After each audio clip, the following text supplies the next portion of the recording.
Meanwhile, in Merle, Alaska, Beast shows Chief Paula Robbins around, only to be interrupted by one Magneto. Am I so frightening, Henry? Oh, my stars and garters. As someone who spent the better part of his teenage years worrying about you murdering me, yes. Well, and look at what a brilliant creature you've become. What all of you have become. It was fear of me that honed Scott into a leader, that made Jean strong enough to wield cosmic power, give Warren the strength to survive apocalypse, give Robert the strength to discover his Omega potential. Charles gave you steel, but I tempered it. All right, I was maybe you helped us out, but I mean, you didn't do anything for Storm, right? So, hello. Where do you think she got her love of tiaras from? Look at the shape of my helmet, young man. Look okay. familiar? All right. Well, what about Dazzler? Oh, are you kidding me? I gave her her first record deal and singing lessons. Psylocke? I taught her how to be a ninja. Nightcrawler? Gave him the tail. North Star? I'm not going near that faggot.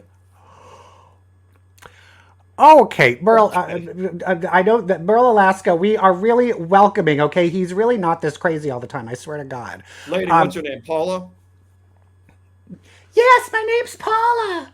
Paula, you might want to try hooded bomber jackets. I think they'd really compliment you. Okay, look at this. You think you helped everyone. You helped just a tiny little minute of people. I mean, who else did you help? Here, did you help Emma Frost? Oh, yes, I told her how to dye her hair blonde. What about Bling? Oh, Right, I don't know who that lesbian is either. there's a lesbian here? Where? Oh no, you're right. Oh, my stars and garters, lesbians. No!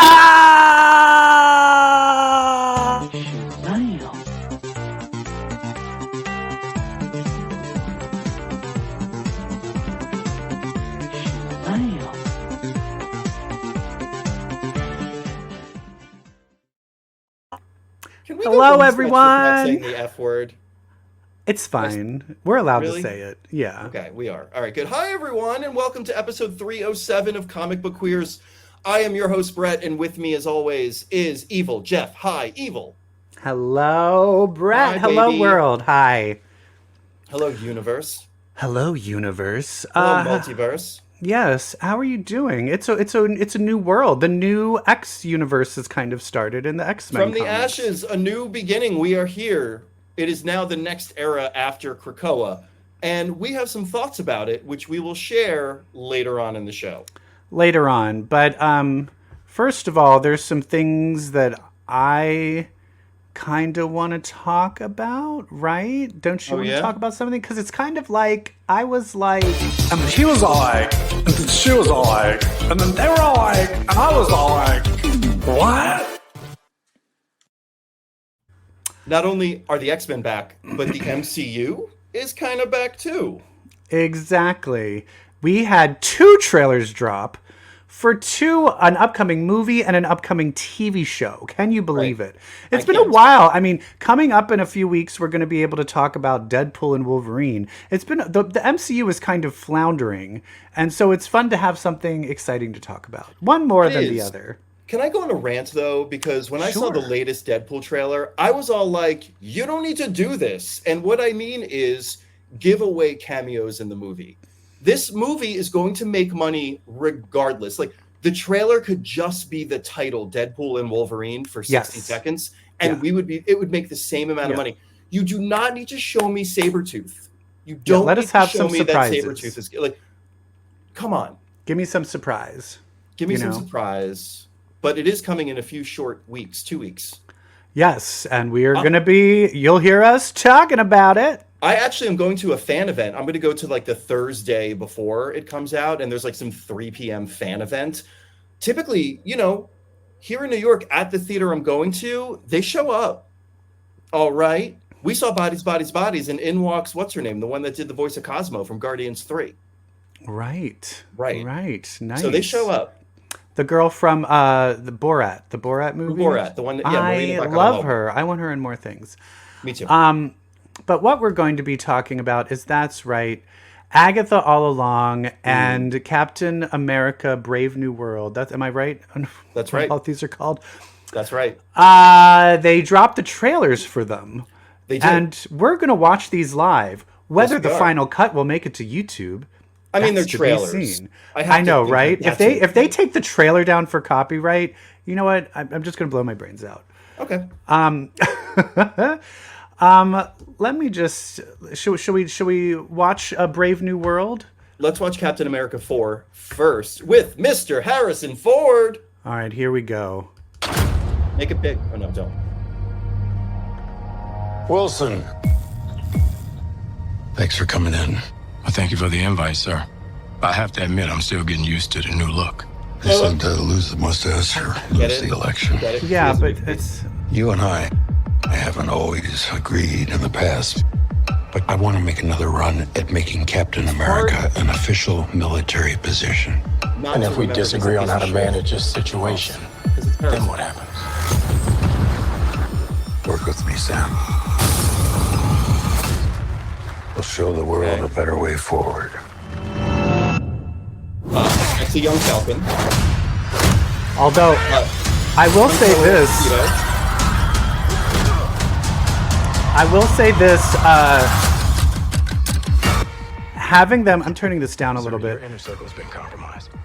Having them have a presidential assassination right before what actually happened. If this was a few days later, this wouldn't have been released. Power is shifting. absolutely. You're just a pawn. So you're saying Donald Trump is going to Red Hulk? That would be the real twist of this election. You may be Captain America. It's feeling very Steve Rogers. Falcon and the Winter Soldier. Well, I mean, it's a sequel to that basically. Yes, It's also feeling very Hunt for Red October-y. That's like the vibe. I mean, especially with I Harrison like Ford. that. I love the cherry blossoms. That's Tiamat or TMN, the Sentinel from Eternals, the Celestial. Wait, that was in that? He's flying around that Celestial from Eternals, by the way. Red Hulk. Ooh, Red Hulk. Wait, Harrison Ford.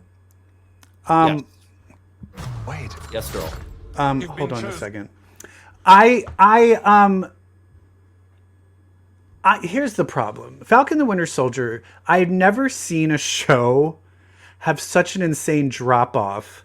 Like the first episode was so action packed and it was funny and it had chemistry, and then they had to rewrite the entire plot of the show because it was COVID. because of the pandemic and COVID. Yeah. And Yeah. so it just went off the rails and kind of floundered and wasn't able to find itself. Yeah, the And villain's so- purpose was not clear. Yes. So my thing is this, if they can zone in on those flying action scenes, this will be a fun, great movie, because that is where the fun is. What And I that's like is I'm you're gonna hoping. have two Falcons now, because we'll have the guy who fixed the original Falcon suit at the end of Falcon and the Winter Soldier. The actor's name is escaping me from Top Gun Maverick. The Latino guy. Yeah, so sexy. So- Soccer player. Hot. Yeah. He will be flying around right next to Sam, so that'll be fun. Like, you know. Are we going to see Red Hulk in this? Is Harrison Ford going to Maybe be they showed him at the end of the trailer. They did show the Red Hawk at the end of the trailer? Yes, my love. Okay, I'm not even paying attention. I know. What are we doing?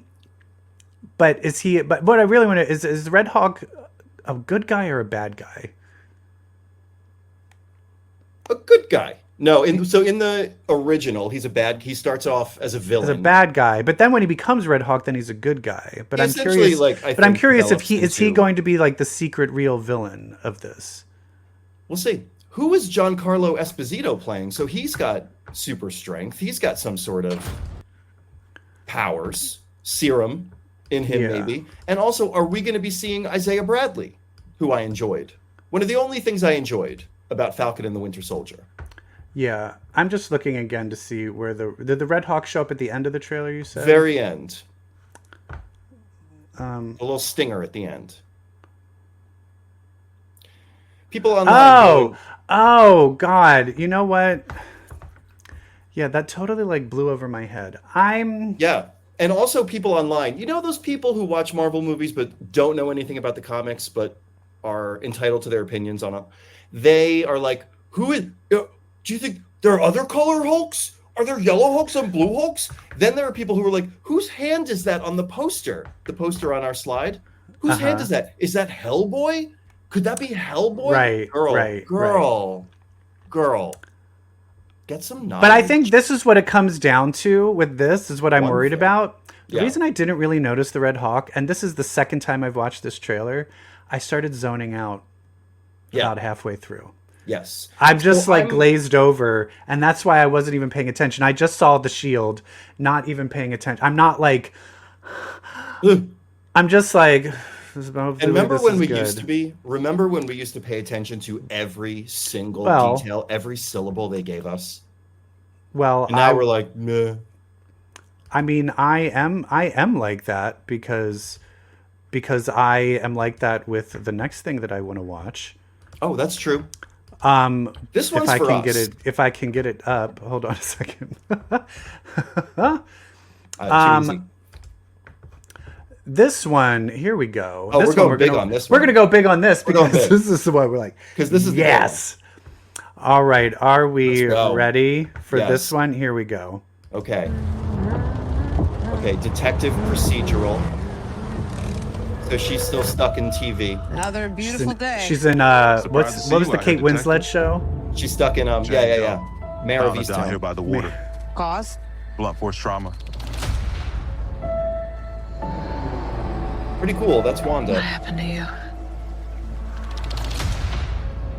I have a lead in the case. But I can't shake this feeling I'm seeing it wrong. October 13th. Almost Is this her really how you birthday. see yourself? That witch is gone, Shadow King. leaving you trapped in her distorted spell. Claw your way out. Do it. She's going through all of her characters in WandaVision. Original Agatha. I miss the glory days. I love Captain She Hawk. took every bit of She's power I amazing. had, but I can beat that witch again. She's got a coven. What is that? Well, the gang's all here. Let's Billy! Oh my god, this coven. I'm gonna walk the witch's road. The road is a death wish. Patty LaPone. Join me.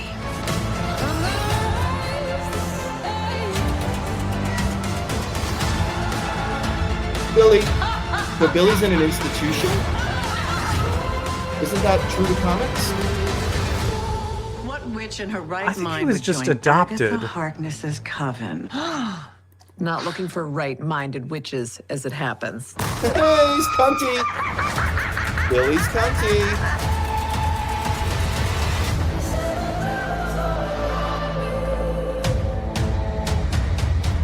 Sweetheart, you okay? Oh my God! Ooh. Where's she going? Where's she going? Billy's gonna be cunning. Billy is going to be a faggotron. Welcome back. I mean, to New they've Rockstars. already. I'm Oh, Boston. hold on a This is second. Do Jim not Brain by cross Brain promote with Breakdown New of Rockstars. everything I can't believe it just started playing the next thing. It's why okay. am Me and Eric have the same birthday, so Is it the 14th? we'll talk about that later. Oh my Ah, God. We're gonna talk about Longlegs later, by the way. But back to Agatha all along. I'm excited for Sashir Zamata myself. she's someone who I just want to start like hashtag justice for Sashir Zamata, because she didn't do that much when she was on SNL, but I have seen her live doing stand-up. I have seen her in podcasts. I've seen her in other TV, that one sitcom she's in. Home Economics, I fucking love it. And so then funny in it. this, she's so so good. funny and so talented, and I feel like she got a raw deal on SNL because she was never, it's like, 100%. how can she be this talented and she never had an iconic character? Like, they There just never gave her are- anything. There are a handful of people that were on SNL that were so talented that SNL did not know what to do with them. Jenny Slate. Oh, well, Tim, jinx. Tim Robinson. Sashir Zamata. Yeah, they did. What's the other one? Oh, fuck. Robert Downey Jr. Why can't I think of her name? Never mind. I just... yeah, sure. But there's another girl. She was a Groundlings, and then she got kicked off after one season. And she's... now, go ahead and vamp. I need to find her name really quick. So our coven in Agatha is Patti LuPone, gay. Joe Locke, gay. Sashir Zamata, mother. Who else do we have? Was I just crazy that I saw the mom from that 70s show who was in the series? Yes, it is her. Deborah Jo Ruff. Jo Ruff, yes.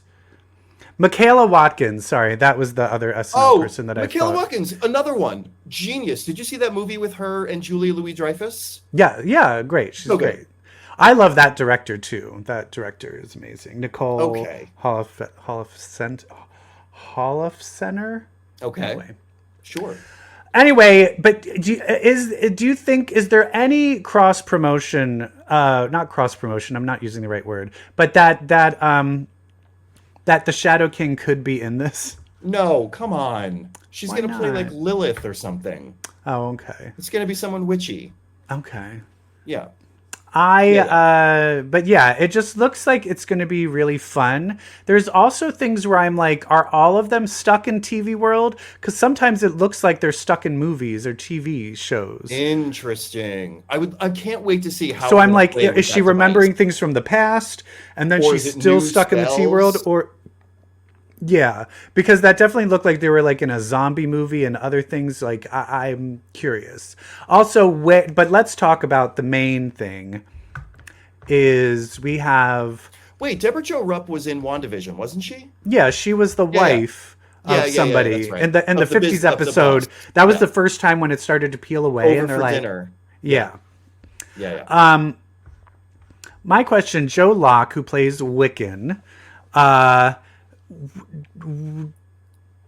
What is your let's say if you had to give a guess, how has he entered the MCU? Is he a real character, or is he just a character in these in this TV world?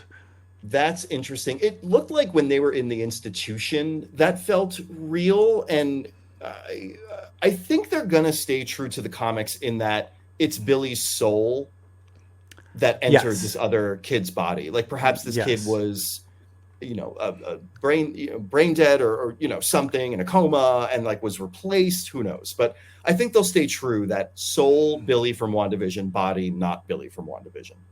Yes, I hope that then they show Speed, his twin brother, as well. To also will show up with what happened to him. Yeah, we'll see. I'm very excited. I'm super excited. When does it say it's coming out? September 18th. September. So we've got Deadpool and Wolverine in July. We've got Agatha in September. And I believe Captain America's not till like February of next year, I think. Like they shot their wad early. Yeah. Well, it's good to get the buzz going. Barbie had a real early trailer. Yeah. I love that. There's another thing that I want to just bitch about, really. Not bitch about, but talk about, because you said something and it made me remember. You talked about bodies going into souls. I don't have a slide for this because it's literally just coming up. I am watching a Thai, very like adult with lots of sex scenes. BL called My Stand-In. Mm-hmm. And basically this rich guy is in love with an actor. Imagine a rich guy's in love with an actor. Oh my God, imagine that. But the actor's straight. So he starts fucking his stand-in, his stunt double, and only fucks him from behind because it looks like him from behind. Anyway, the stand-in, this poor stuntman falls in love with him, realizes he's just using him. he decides to leave him. The other guy tries to kidnap him, so he won't leave him. He escapes, ends up getting killed, wakes up 2 years later, wakes up in someone else's body. And so he's like, I'm in a different body. But then he's like, I need a job. I guess I'll go be a stuntman again. All right. Can this body do it? So this guy, in the past 2 years, this guy is like, you know what? I really was in love with him. I wasn't in love with that actor. And now he's obsessed with him. But then he sees this new actor and he's like, from the back, you look like my ex that died. I will pay you money.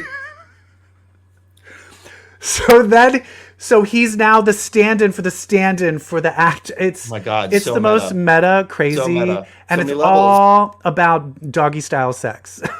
Yeah. So it's also behind. That's why if someone only wants to fuck you from behind, it's because they're thinking of somebody else. That's entirely correct. And then the other thing I just want to say, I am having an emotional breakdown. I'm very fragile. Right now?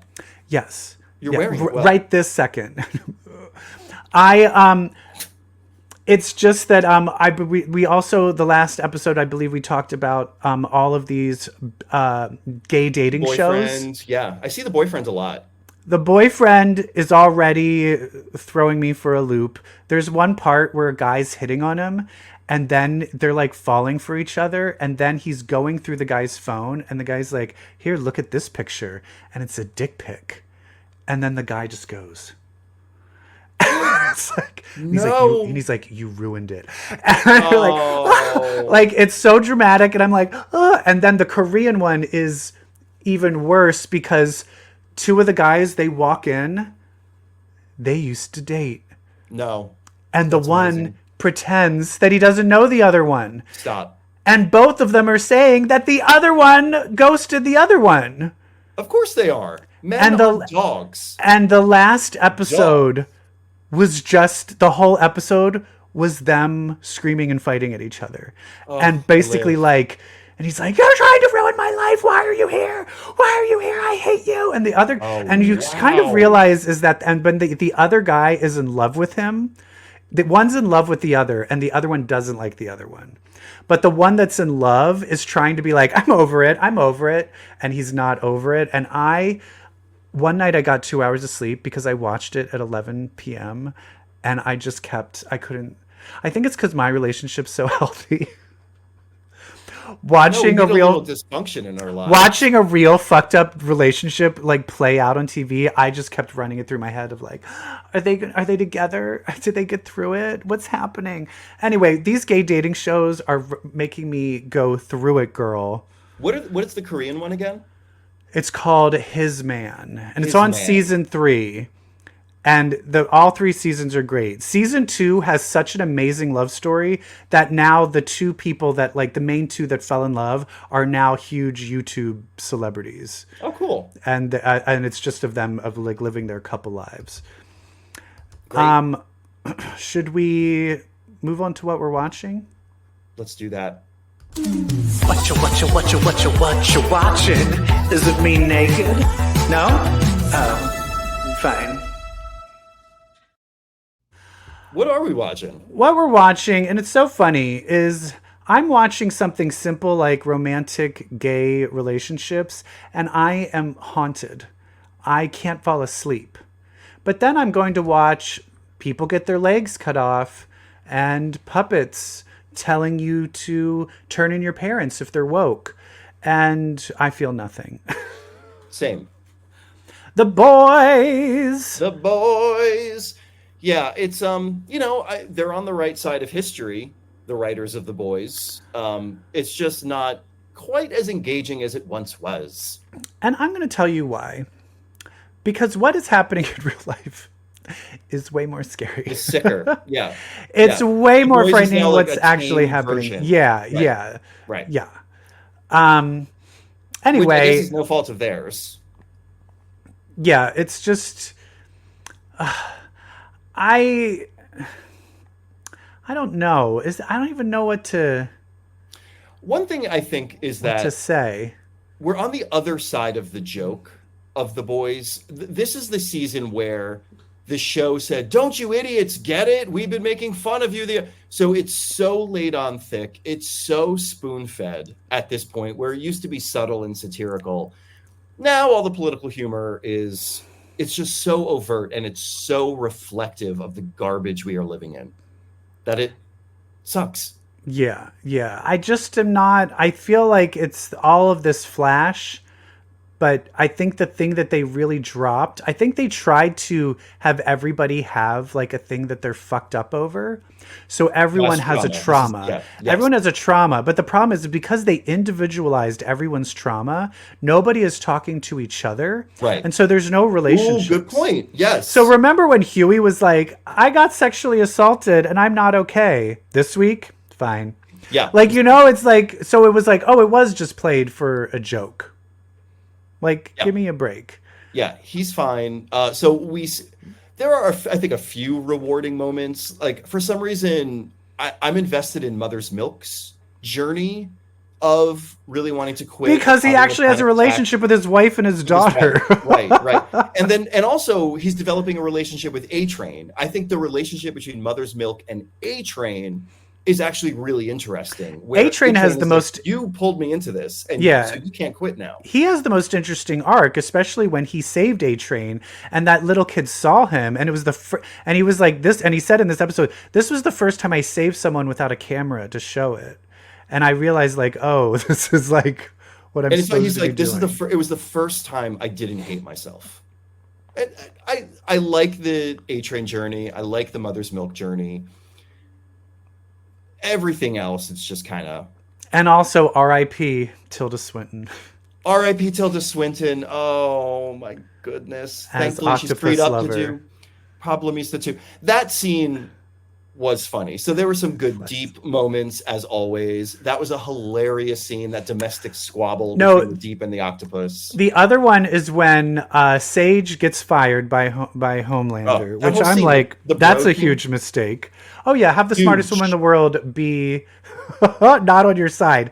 But when she walks away and then she's like, I got fired, it's over. And he's like, and then Noir's like, what? But everything we had. And he's like, oh, she had to lobotomize herself to have sex with you too? And he's like, lobotomize? What are you talking about? So you did get the feeling that there was something kind of almost authentic between Noir and Sage. Yeah, or the fact that she didn't have to lobotomize herself to fuck him because he's normal. But I just love that they kept that relationship secret. So it was such a great moment for Noir to be like, but I'm in love with you. And you're like, wait, what? They've been doing, I do like that the fact that Noir started whoever the real person is that's pretending to be Noir, he starts flying and they're all like, what? What is he doing? He's doing it. That fight scene was a fun moment where the Deep and Noir tried to kill Butcher and Starlight, only to be saved by A-Train and Mother's Milk. Also, Starlight not being able to use her powers, I'm over it. Well, baby, I was over that in the Bendis run where Emma and Cyclops couldn't use their powers. I hate that trope of like my brain's not working, so my powers ain't working. Was that right after the Phoenix Force? It was the Bendis run. It was. Yes, it was right after they had the Phoenix in them. Was that was the reason? Yeah, I think that was the correct. reason. Right? It was after the Phoenix 5. Right. Oh yeah, I just find because it's always just going to be like, you know what? I'm not ashamed that I got an abortion. Woo! And then her powers will come, and I'm just like, oh. Exactly. I mean, it's a shame that. So we're on season 7. We're on episode 7. I'm asking myself, like, is it the finale next week? I hope so. Usually I'm like, I hope it goes till 10. Now I'm like, 8's going to be the end of it, right? I'm hoping. I want Gen V. I'm at the point now where I'm like, just get back to Gen V. Which, I mean, is going to be very sad, though. Especially because they said they're going to just kill off that character in the first episode, which I'm like... That's just going to be really depressing. Very depressing. But I mean, as bad as The Boys is, I still am invested in the season. I still want to see where it goes, mostly because of Sister Sage. I want to see what the ultimate payoff of Sister Sage is. Obviously, we know she's going to die. Yeah, I'm not fully bored. I'm not fully bored. Yeah. It just, this used to be the shit, and now it's just kind of a little mid. Yeah, and I think that's for me. I have a very low bar.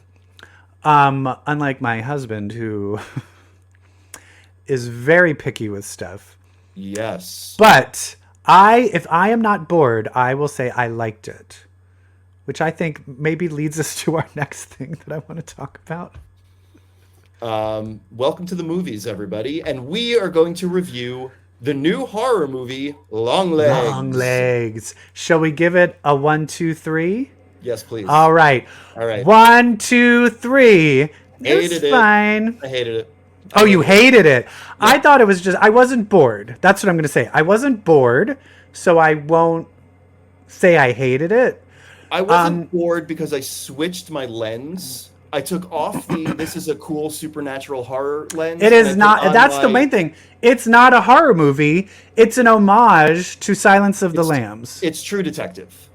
It's True Detective Silence of the Lambs with some like supernatural aspects to it. Right. And I feel in the beginning it was playing like a horror. Then they just gave up on it. Yeah. They were like, no, he's just a dude. Longlegs, he's just Nicolas Cage. Oh, spoilers. Oh for yeah. Longlegs. Well, people who come to see this show, they should know better. They don't give a shit. They're not listening. Basically Longlegs is on the 14th. If families get murdered, it's not always on the 14th, but it's always they murder families where a girl has a birthday on the 14th. If the daughter's birthday is on the 14th, then this family will likely get murder-suicided.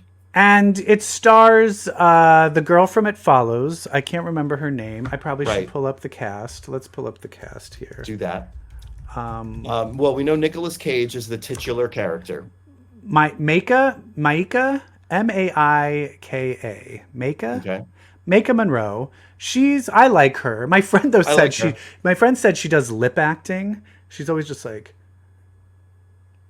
and I was like, oh my god, she does do that.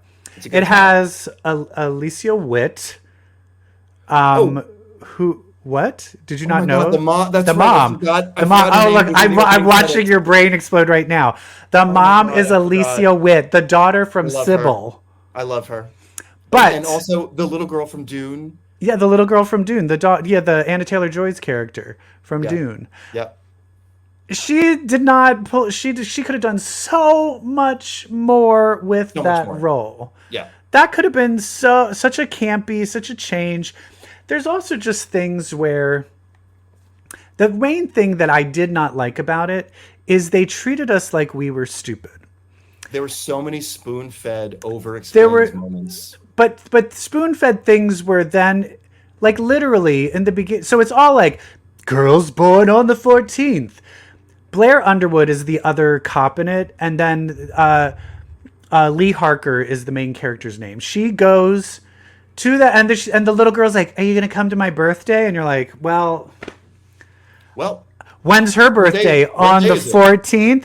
And so through all of this, does Blair Underwood ever feel concerned that his daughter is born on the 14th?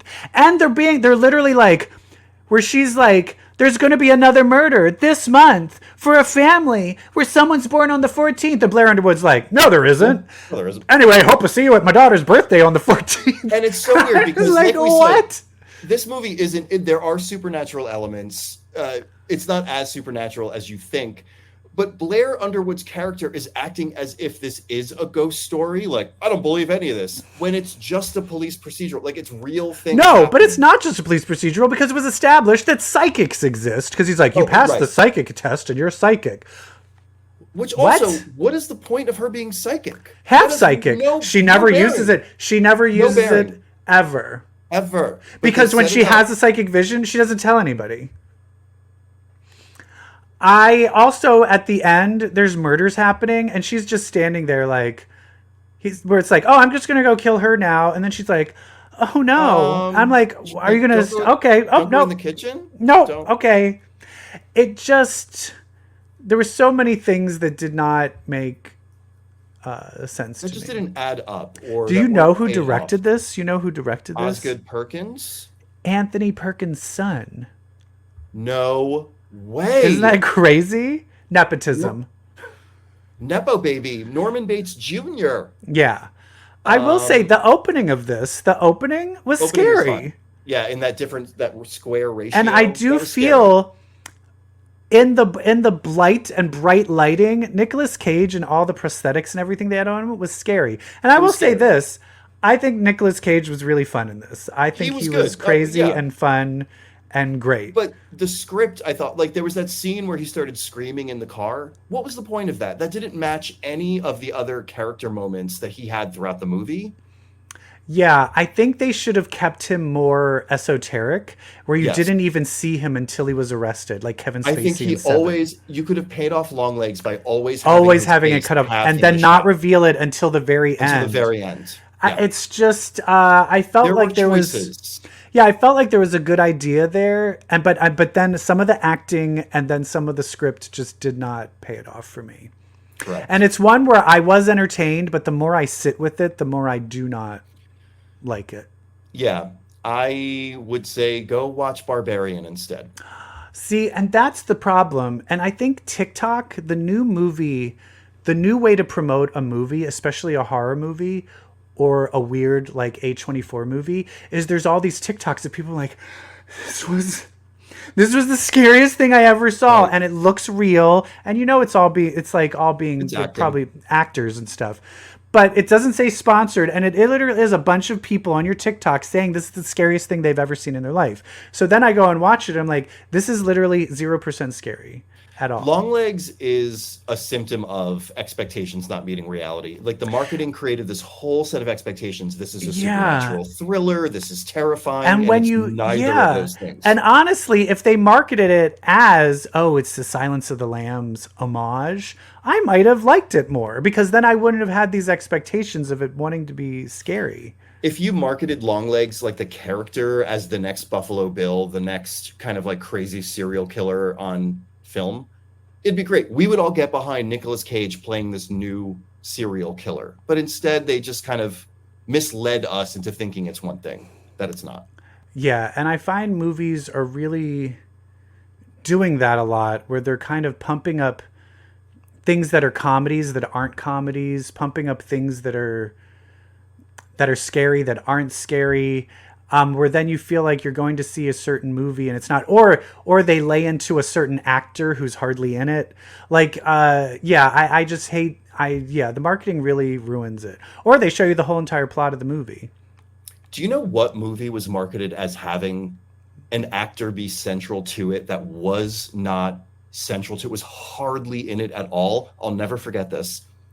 13 Ghosts, which was a horror movie.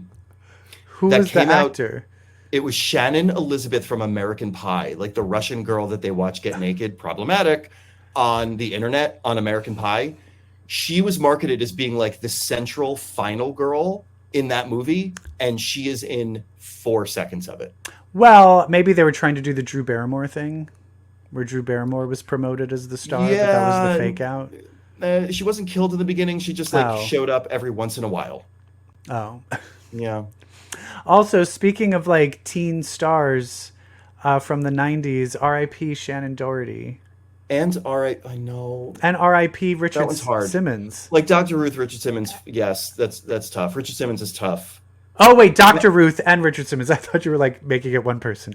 Dr. Ruth, Richard Simmons. Dr. Ruth, Richard Simmons. I'm going to tell you about sex now. Jazzercise.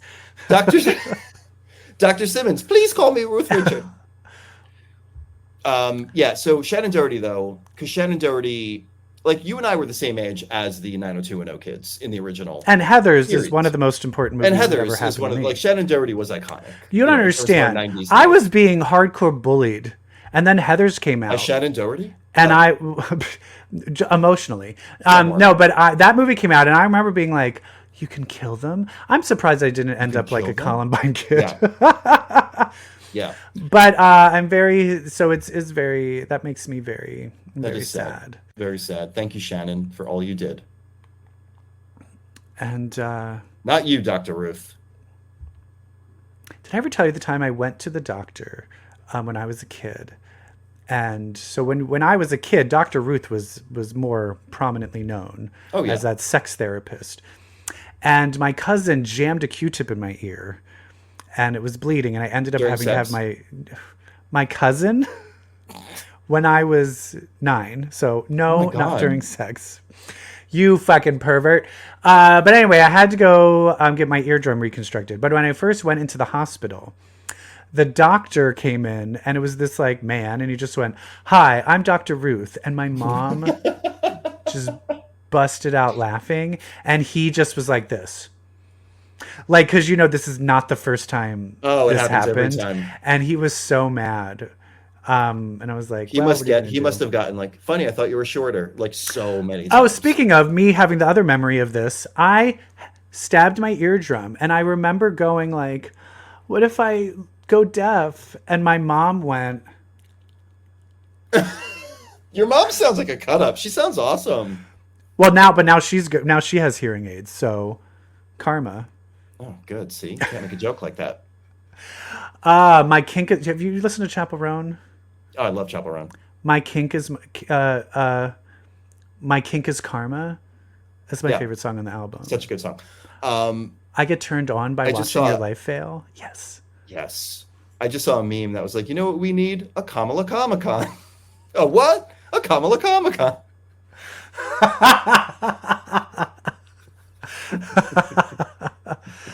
Because I told you I was listening to that, and then she even says in one of her lyrics, "Let's have sex like that scene in Mulholland Drive." Yeah. Oh. And I'm like, is she specifically writing for me to listen to her music? I told you I went to a Chappell Roan dance party, and I was the only one there that was not a 23-year-old lesbian. And I had a show to do. I did my first improv show in like 4 years recently. Oh my God. On Friday, which was super fun. But that night on my TikTok, it was like, "Hey, are you a gay in LA? Come to Eagle Rock. We're having a Chappell Roan Charlie XCX dance party where we're only playing them, Britney Spears." I was like, if we want to talk about what the best song out there right now is, the answer is Von Dutch by Charlie XCX. I'm really into Apple by Charlie XCX right now. Have you heard that one? Because the viral TikTok dance where it's like, "I got the apple going." Anyway, I love the age of the pop girlies. Someone made a Powerpuff Girl. They did the Powerpuff Girls, the logo and everything, but it's Sabrina Carpenter, Chappell Roan, and Charlie XCX. You know who would thrive drawn as right them, now? And it was great. It's so cute. Dazzler, and she should have her own solo series. Well, but there is something about older pop stars feeling out of touch because we are witnessing the downfall of Katy Perry. Girl. I will say, Katy Perry. Girl, I've never seen somebody do so little and too much at the same time. Well, here's the thing. People are like, these lyrics are terrible. I'm like, have you heard Roar? Right. You all loved that shit in 2016. That's the thing is Katy Perry's being no different, but she's being so no different that she's deciding to work with a rapist again. Oh my God. Like, and then doing a song about "It's a woman's world, I can work with a rapist." Also, which is very reductive. It's so, and then she, just to like combat all of it, she released a behind the scenes where she's like, "Guys, it's all like tongue in cheek because we're like women, but we're like badass." And it just, and people were like, "Nope. When that bitch fake." posed next to a Tesla Cybertruck, I was like, she done. Give her a cigarette. She's done. She's done. You know who I want? She's not on my TikTok. She's blowing up, but I looked around. There's times where the algorithm really feeds you, and you think something's popular, and you're like, no, it's just because I'm gay. No one else has heard of this. But Kesha's new song. Oh wait, Joyride. Joyride. It came on in the club last night. I fucking love it. Wait, it sounds like her first album. It sounds like her first album. It's so good. It's so good. And this is her first album freed from Dr. Luke. And then Katy Perry fucking does an album with Dr. Luke. Oh my God, what a piece of shit. Girl. Because that's the thing is some people, like I forgave Kim Petras for doing her album with Dr. Luke because I can feel like she was a new person and they were telling her to do it and she didn't know any better. Katy Perry fucking knows better. She chose it. Oh my God. Oh, all right. Joyride. That is the song, girl. That is the fucking song. That is it. Mm-hmm. Yes. What are we talking about? Oh shit. It's mutants with powers, Omega for hours. Bitch, let's read some X-Men. Bitch, we read some X-Men. We read some X-Men. Bitch. And we got X-Men X-Men number one We're from here. the ashes. We're here. We're here. Listen. We're queer. And I don't want to be used to it because We have to get used to it. Because this is the thing Hickman was writing. The new thing of the X-Men is we need to dig into X-Men 97. We need to tap into this younger, newer people to come on board and start reading the X-Men. And that's what this new era is about. And that and I get it. Hickman was writing for the most cerebral, high level. I've read every single X-Men comic. He was writing for us. This is not written for us. And so I need to step back and be aware of that, because my main complaint in this is this feels a little for kids. It is a little for babies. But that is on purpose, and that is what they're doing. Yep. And I understand from a marketing perspective and going with, I totally understand it. But just overall, it just feels, especially going from Hickman to this, it's like reading To Kill a Mockingbird, and then they're like, our next book is Twilight. You know what I mean? It's Right. it's just. Yep. This is Twilight.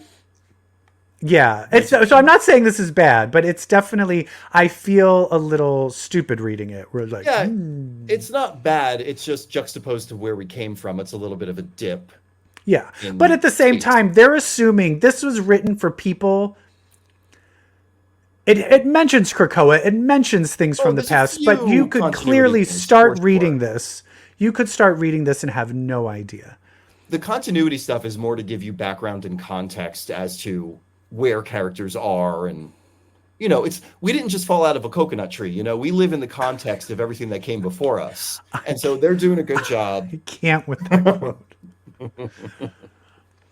Oh my God. They're doing a good job of kind of catching us up on where these characters are. So it opens through our audience character, which is Chief of Police Paula Robbins, which a name I love. And she's visiting this, it's X months later from the fall of Krakoa. I guess that means 10, or it just means ambiguous. And this chief of police is rolling up on this new kind of X'd out metal fortress that they're calling the Factory, just outside of Merle, Alaska. Knock, knock. Hello, I'm here to see Scott Summers. Well, I'm the next best thing. I am Hank McCoy, but not the Hank McCoy of the past few years. I am the Hank McCoy from Avengers, who was recently brought back at the end of X-Force. And that's the one line I liked where she was like, oh, did you like Krakoa? And he's like, I don't know. I was brought alive right as it was all coming down to an end. I like that. Other things I liked that they brought back, Edie and Quentin's relationship. So we've got Temper and Kid Omega. I forgot about all of that. I forgot that in Wolverine and the X-Men, right? They were a couple. And they had nothing to do with each other throughout the entire Krakoa era, but they're still bringing it back, which is great. But it's interesting because who was he dating? Mindy or Phoebe? Yeah, Phoebe. Phoebe, who is in NYX? Phoebe? Yeah, it's her. So are they broken up? I think so. Also, how did he come back alive?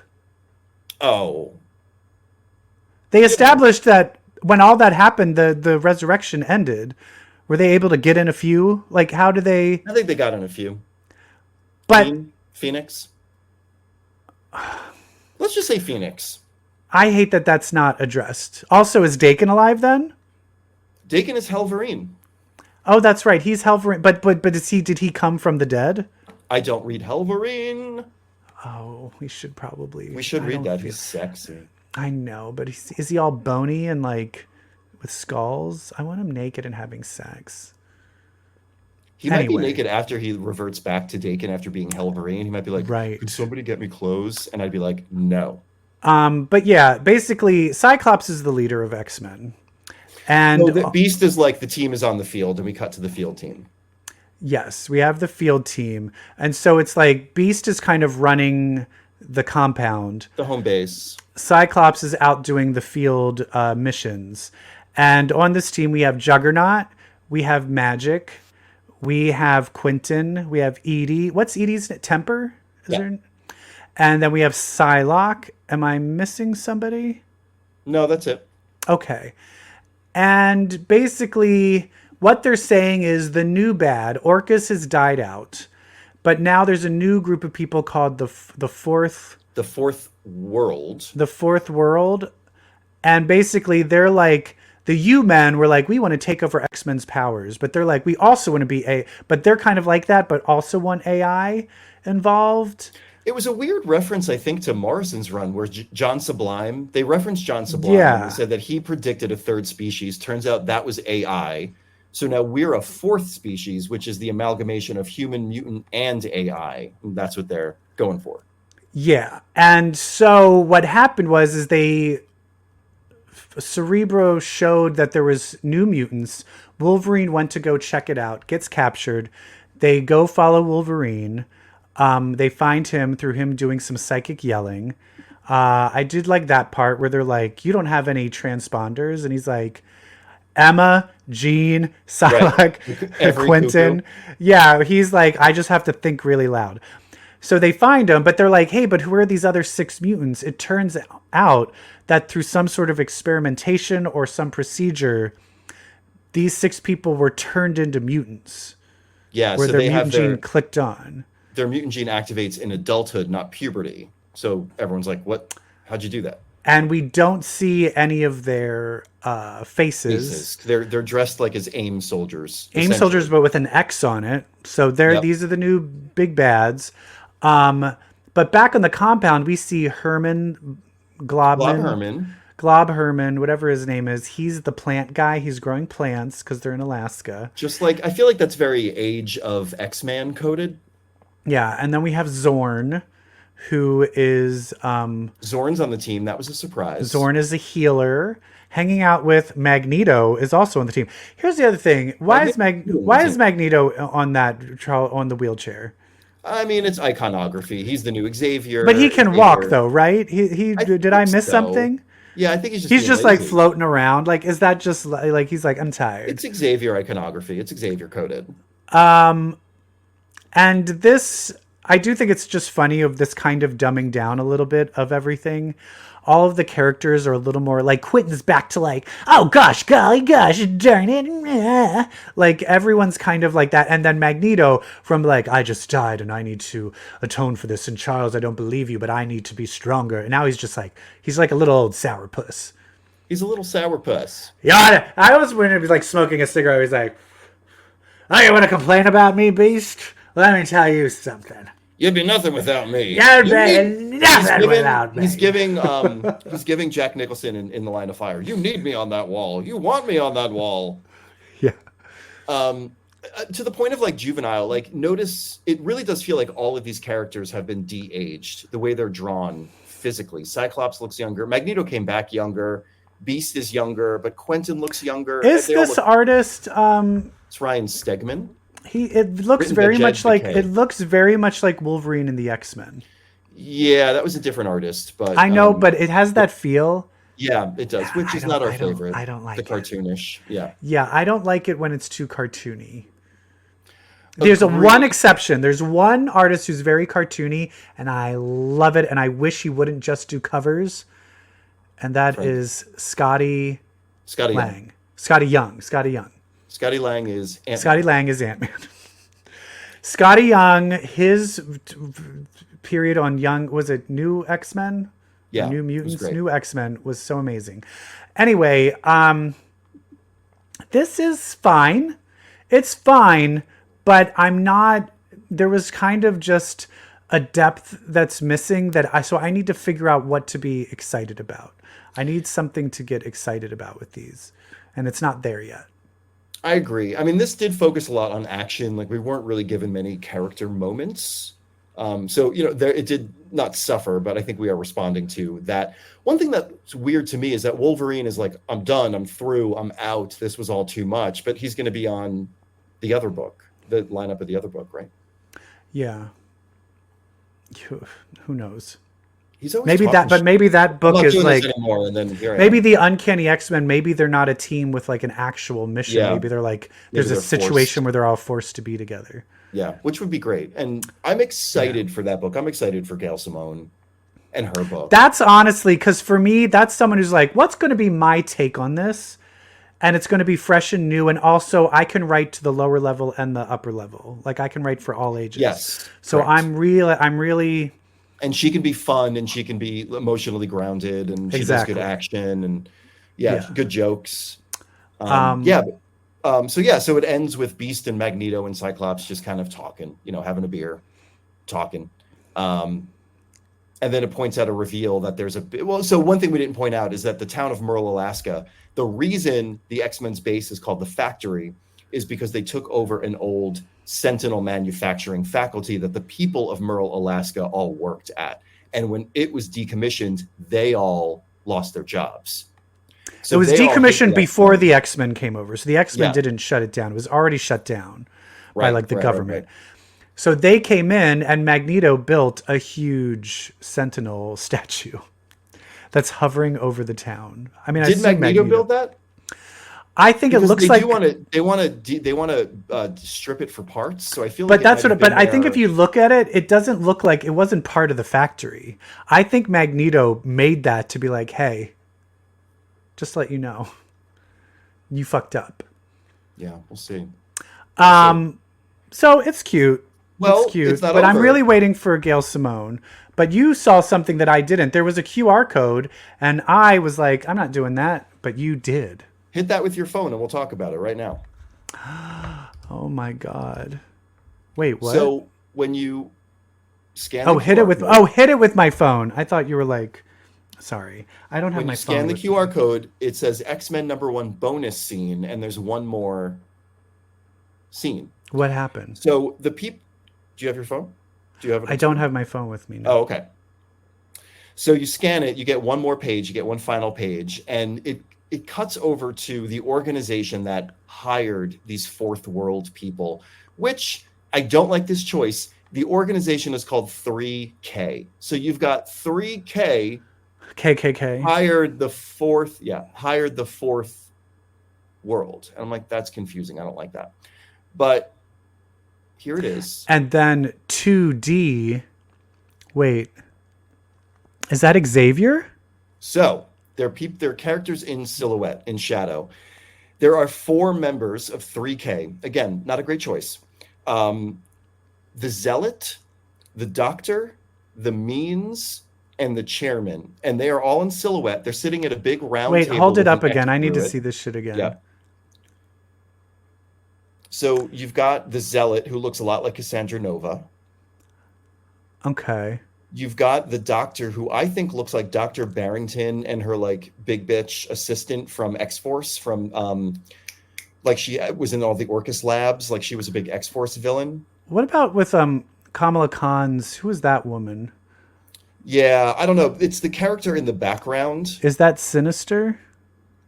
I think The it might be Means? Namor, Oh, Namor, and then and the then I chairman. think Xavier. Yeah. So they're the ones behind the X gene activating in adulthood, and we'll find out more. But I think these are X characters who Now, are. here's a question. Is this people then, if it's activating in adulthood, are these people that are actually mutants and it just never activated then? Or were they experimented on? Or they experimented on? Right. Why is We'll find Xavier, out. why is this Xavier's plan? But It could also, be- how can he be there? Because isn't he still technically locked up? Maybe that's No. not Xavier. Okay. All But right. listen, in the future, when you see your QR code, scan it. You know what I mean? Scan it. I don't Scan have it. time for that shit. It's there for a reason. Scan it. No, because I just QR code we were driving and this girl put, which maybe we should do for our podcast. This girl had QR codes all over the back of her car, and it just said "I'm a bitch." It said "I'm a bitch" and a QR code, and it said "Find out more." And so we're like, well. And I'm like, I'm sure, but she went to it and it was just her doing a political podcast. It was some girl's political podcast. And then I was like, do I need to put a know QR what? code on my car for comic book queers? We should go to a Comic-Con and just have T-shirts with QR codes on them. Yes. And then we should just Yes. stand in the middle of the show floor and just get into a fight. And while we're Yeah, and get it screaming at each memed, other- screaming gay slurs. Yeah. And then in the end, we'll do that thing that like Kristen Wiig and Maya Rudolph did at that one award ceremony where they're like, "Did you see that? That was acting." You can expect that at the beginning of every Comic Book Queers podcast where we do a reenactment. Mostly. Are we ready to talk about the next thing? Ew, I guess so. I read a DC comic. So we saw on shelves that there's a book called From the DC Vault, Death in the Family, Robin Lives, #1. And this has a personal line to our lives because in the Your late 80s, your life. I didn't read this shit. You were reading it. well, in the late 80s, we were invited to call into one of two 1-900 numbers. You could call one number to vote for Jason Todd Robin living, or you could vote for him dying. And I have carried around a distrust and distaste for humanity ever since because I voted for him to live. I spent 50 cents, dialed 1-900, I don't know, Robin lives, and I was outvoted. He died, only to come back later because it's comics, but He's the Red Hood. he's the Red Hood. And how did they make him come back? Oh, I have no idea. Oh, you don't know. Lazarus Oh, Pit? okay. I don't know. Okay, so this is basically a retelling, as if what if he It's a was what if. almost beaten to death but managed to still survive. What if I got my way, essentially? Okay, yeah, so this would have been what would have happened if your phone call was the only one they got. That's correct. And because it was probably the only one that voted for him to live, I would imagine, because society is sick. And I did know have a flashback to the 80s from this, though. because of Rick Leonardi, the Because artist. Rick Leonardi is the artist. And yeah. Rick Leonardi, watching this, your art's fine. It's maybe not my cup of tea, but for this comic, it was good. It was very expressive. But here's what I remember you as.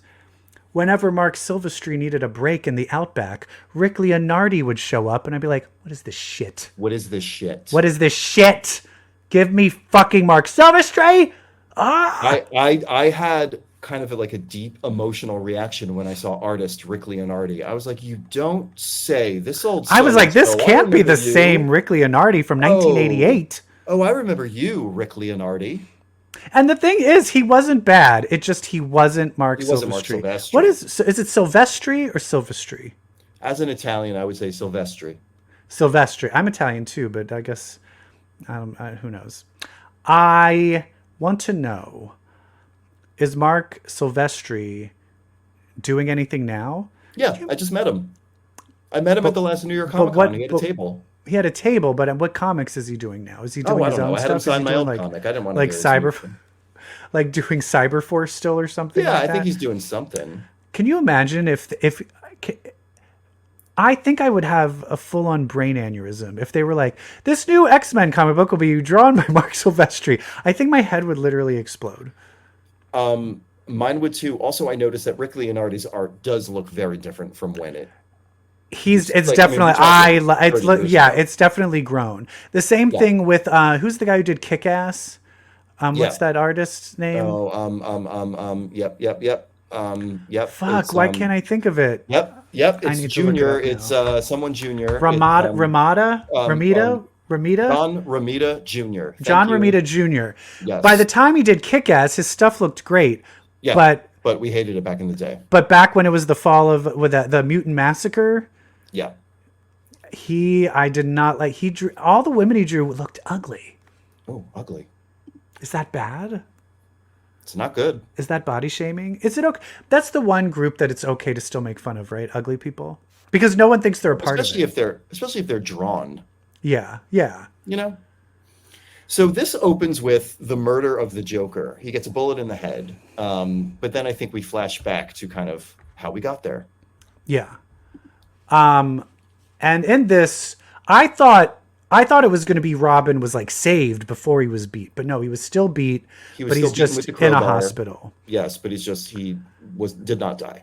And then the Joker is trying to get diplomatic immunity from Iran. I wonder if that must have been a story from this era. Like that must have been Probably. true I mean, to that the was original, at that 'cause time. It's ridiculous. It was like that was when Gaddafi was from Libya. Right. Who Khomeini. who did they Khomeini, Ayatollah Yeah. Khomeini. That was Yeah. all, but everybody hated the Ayatollah He was the Khomeini bad back guy then. then. Yep. And so that was all. He doesn't get the immunity. He tries to kill them. Batman comes in. Basically, the Joker almost drowns, and then Batman's just standing there. And then Superman has to save him. I like how Superman, he's like, arrest him. He was going to let me drown. And then Superman's like, no, you saw that it was going to save him, right? I will say this. I dug this comic. I kind of dug it. What did I actually you really liked it. Yeah, I no, thought it was I liked good. it too. It was great. Yeah, Batman knew that Superman was behind him. He could tell. But meanwhile, and I will say the reason I like this is because it's going into the trauma. And Jason Todd is now irrevocably fucked up from what happened. And Batman is still like, no, we can't send you to a therapist. We'll keep it in the family. Brings in Dick Grayson. And Dick Grayson's like, yeah, it's fucked up. But it's also just showing you like, hey, here's this billionaire that's still adopting little boys and then making them fight. Like, let's unpack that freak show. Creepy. Yeah, I mean, remember, Jason Todd was only the second Robin. I mean, you and I are now, there are like 64 Robins, but at the time, it was Dick Grayson, and then it wasn't Dick Grayson, and then it was Jason Todd, and that didn't go well. So it's just weird that, Dick Grayson is the only person who truly could maybe understand what Jason Todd is going through at this point. Yeah. And so Jason Todd's like, fuck you, Dad. I'm not going to eat dinner. You can't tell me what to do. I did it by learning. I did it by watching you, all right? Exactly. That's him. And finally he jumps out the window because he hears, I think they finally are like, oh, maybe he needs to go somewhere and talk to a therapist. But then the he was like, actually is narrating this issue. but does the therapist know then? Why does this therapist know that he's Batman? That's the only thing I thought was weak about this issue. There's so much of Bruce Wayne breaking it down for the therapist as to like why Jason, but she has a line like, and he does it in a way. Oh, but then she knows. Because but she was like, but she even said in a way that protects his identity. It protects his identity. But then I'm like, but then how do you know if he did pregnant him? Why are you saying that? She's recanting it, so she must find out later. So she's Okay. probably retelling the story with the knowing knowledge it that now, they're knowing Batman and everything. Robin, but not Okay, having all it right. at this point in the story yet. Yeah. But I think it was finally like, you need to get some professional help. And he's like, you're going to send me away. And so he jumps out like, I'm going to go fight. Fuck you, Dad. I'm going to go fight crime. Goes to the Scarecrow, worst person ever. Worst person. Yeah. Who has fear toxins. Yeah. No, when you're going through trauma, don't fight Scarecrow. With that's like in the Marvel world. I'm going to go fight Mirage. Oh, I just had a horrible traumatizing event. I'm going to go fight Mirage. Right. Dummies. Of course, he has a gas mask on, but then he's like, whoops, I can still get it if I touch you. And he relives the whole trauma, relives his mom. Did his parents die, or did they just send him to live with them? He's a Robin. His parents are dead, I'm sure. So his parents are dead. He sees the mom disintegrates into a skull. It's all fucked up. Batman comes in and saves the day, but now he's left there carrying off an all fucked up Robin. And it's like, how are you going to fix this? And he's like, oh. And then at the end, it would be funny if at the end Batman was carrying him off and he's like, oh, I wish people called and said he died. This is way worse. I think Batman, when he was carrying him off, he also whispered into his ear, like, did you put on a little weight? You're heavier. Just to add to his trauma. Oh, what if it was in the end where it's just like, and this is all because of what Joker did. Joker? That's not what I'm fucked about. Batman's been touching me. That is like, And then the Comics Code Authority was like, told you so. We were right all along. It was pedophilia all along. Do you remember in the 90s someone made a gay t-shirt of Robin and Batman making out?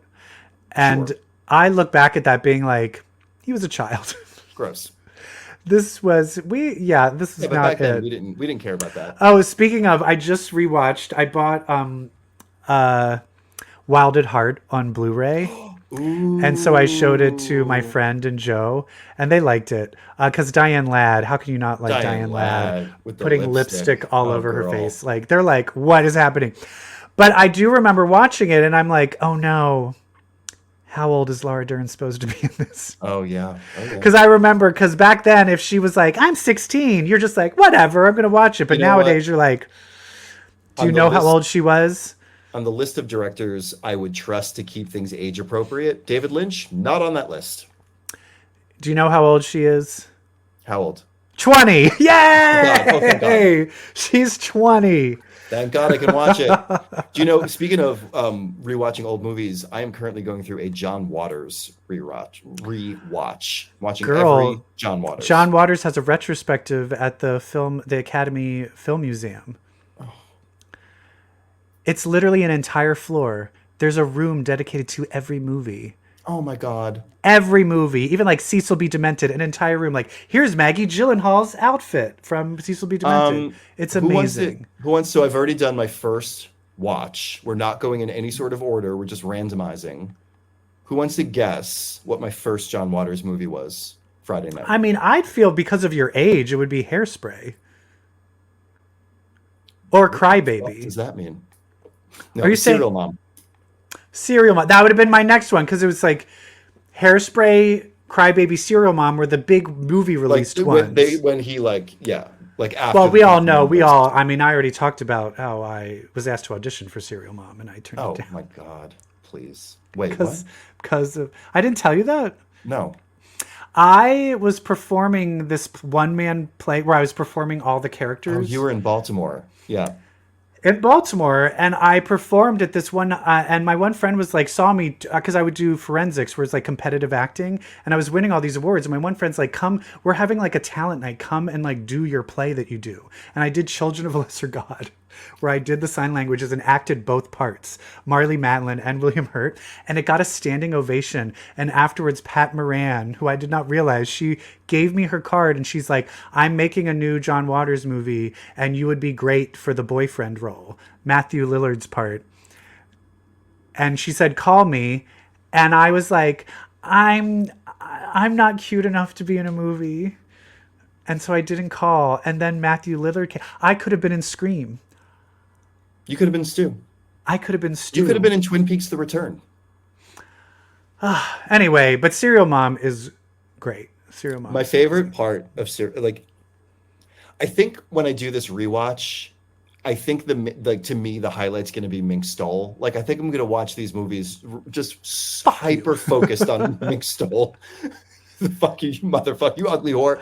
But it was when she's like, What did she say? What did she say that you recognized? It's okay, you can tell us. Would you like to tell a female officer? What did she say? Just say it. Pussy! Pussy! That's what she said. Oh, you fucking whore! I can't believe you said pussy.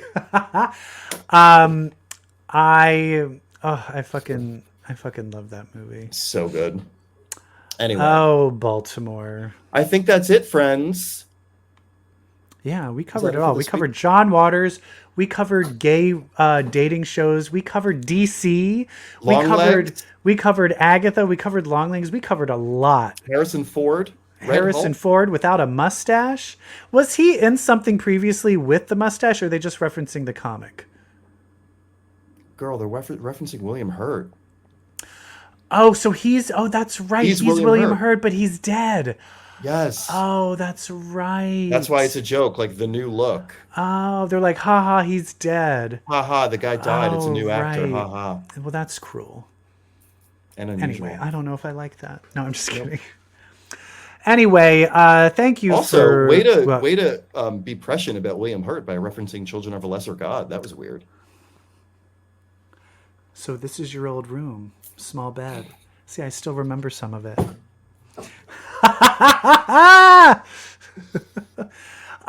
Guys, if you are watching this and being like, what are these two faggots doing on a screen? Well, I'm going to tell you how it happened. I loved pussy and I loved boobs, but one day I read a comic and I didn't anymore. Because if you read comics, well, then that makes you queer. You ugly whore. Bye. Damn.